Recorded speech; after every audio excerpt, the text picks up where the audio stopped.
is going on, kings and queens? The draft day is finally upon us. The day I've been waiting for, the day we've all been waiting for. I'm going to be analyzing my mock draft for a team that I think will be very, very exciting this year, the LA Chargers. All right. Their goal is to win a Super Bowl. It's now or never for them. Focus is to draft towards a complete team. They're obviously in a win now mode. And what I think the Chargers would love to come out with is a high-end cornerback, two offensive linemen, put some big bodies in there, a speedy receiver. Everyone's talking about it. They kind of do need it. A run-stuffing linebacker and a covering safety. If you know me, you know that I want McDuffie. Point blank period. McDuffie first round. I would pop bottles if we get Stingley, but McDuffie is the best realistic pick for the Chargers in my opinion. You got Chargers insiders saying that they're not high on Michael Davis anymore. They're second outside cornerback. And Brandon Staley visited Stingley at his pro day. So I think the Chargers are thinking the same as me. I seen Michael Davis be beat bad by Chase this past year. A big contender for the Chargers. I seen him beat bad by even Renfro on the outside. Not even in the slot, but on the outside in a crucial game. And I can just see that Michael Davis is not the answer the Chargers are looking for at DB. I would be looking to draft McDuffie. And in this specific draft, before I break it down, I didn't want to do any trade backs. I feel like everyone's going crazy on these PFF trade backs, and it's just not realistic. And also, it's because I'm not hearing or reading any reports for teams wanting to trade up. Trade back. Trade up, I'm sorry. I hear many teams wanting to trade back, but no reports of any teams wanting to trade up. So I just stayed away from that. So here's how the 2022 mock draft went for me. Pick 17, round 1. I got Zion Johnson. Literally all my picks I would have gone with were absolutely gone. I even almost thought about doing the damn trade down. Even though I went in like I'm not doing that. But I kept my discipline, stay strong. Stingley was gone. He went to the Seahawks. Cross was gone, who went to the Panthers, I believe. McDuffie was gone. Jameson, Williams, Garrett, and London were gone. Couldn't pick up a wide receiver. I didn't want Chris Olave. He would be a waste for me. Even Penning was gone to the Saints at 16. So I went with Zion Johnson. I seriously thought about reaching for Andrew Booth here, or Daxton Hill. Seriously thought about it. Almost pressed the button. But Zion was definitely the way to go. He's definitely more impactful as a rookie than what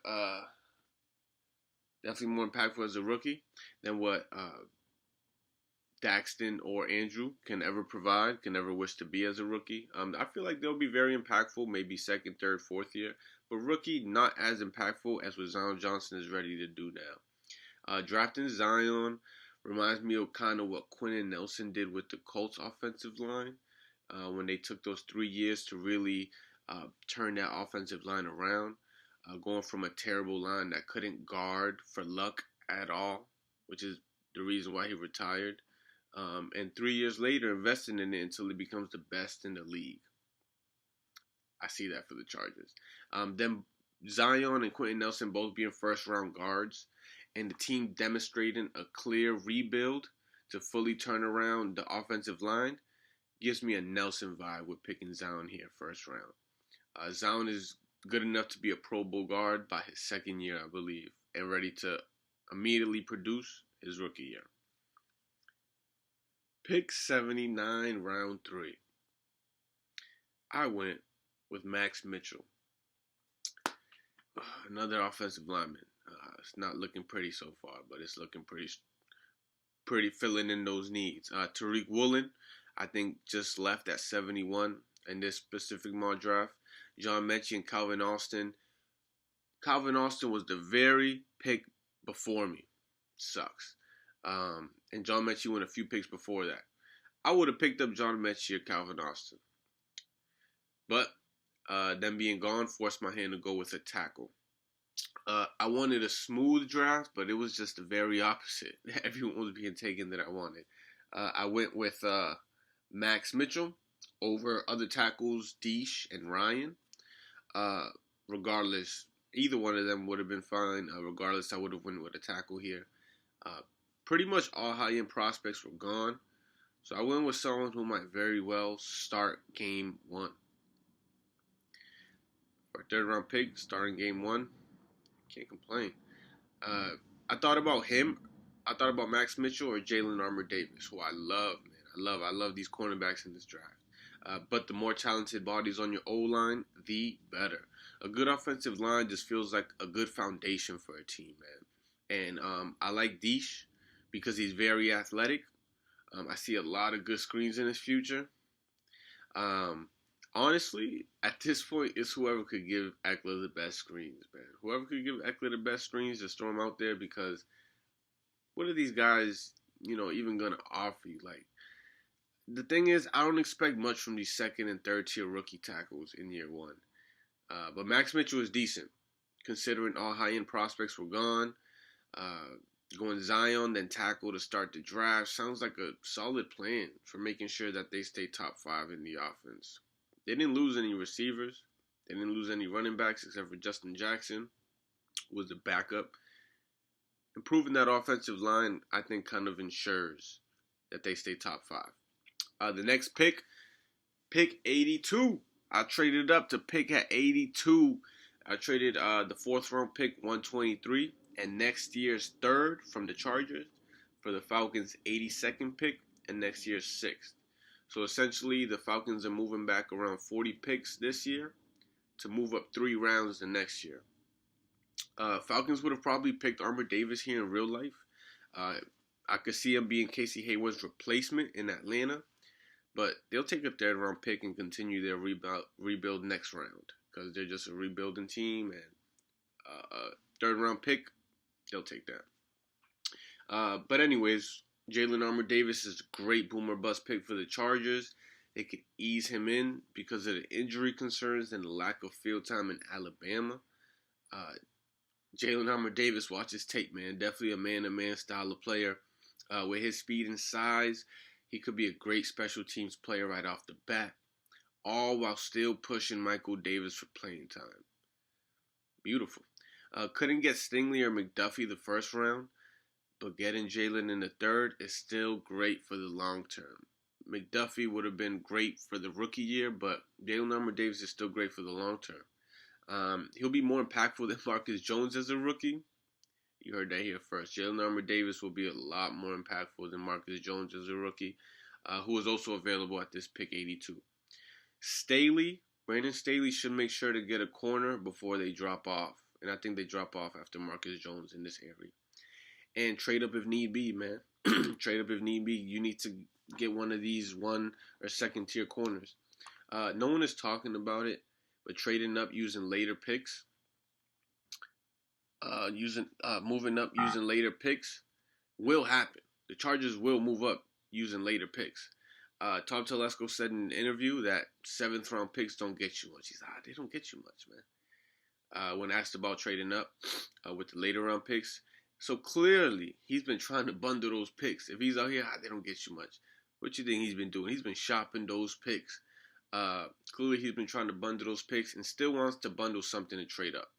It might not be like my trade, but I do think he'll maybe use a 5th round pick and maybe 2-6 or something like that to trade up. Maybe in the 4th round. But anyways, Armour Davis has very good measurables. Good size, good combine. He has great ball hawking ability and potential. He has good potential at that position. Very good potential, in my opinion. Something good you can work with. And I can see him having good starting.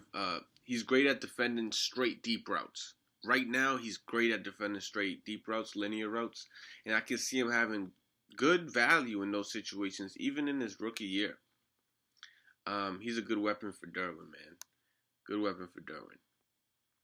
Pick 160. So I traded away the 4th round pick. Next pick is the 5th round at pick 160. Brian Robinson was there at 160. But I believe the Chargers will sign a veteran running back. Listen, stop drafting running backs, LA Chargers. Stop it. Stop Stop drafting running backs. Imagine another miss at running back. Imagine that.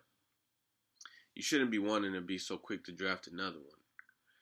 Your best move since LT, your best running back since LT went undrafted. Sorry, I'm just reading here. Your best running back since LT went undrafted. Sorry, Melvin Gordon and Ryan Matthews. I think Austin Eckler is our best running back since LT. So I went with someone they interviewed in Thomas Booker. Fifth round pick, Thomas Booker, defensive tackle. He has a long way to go, but has potential. He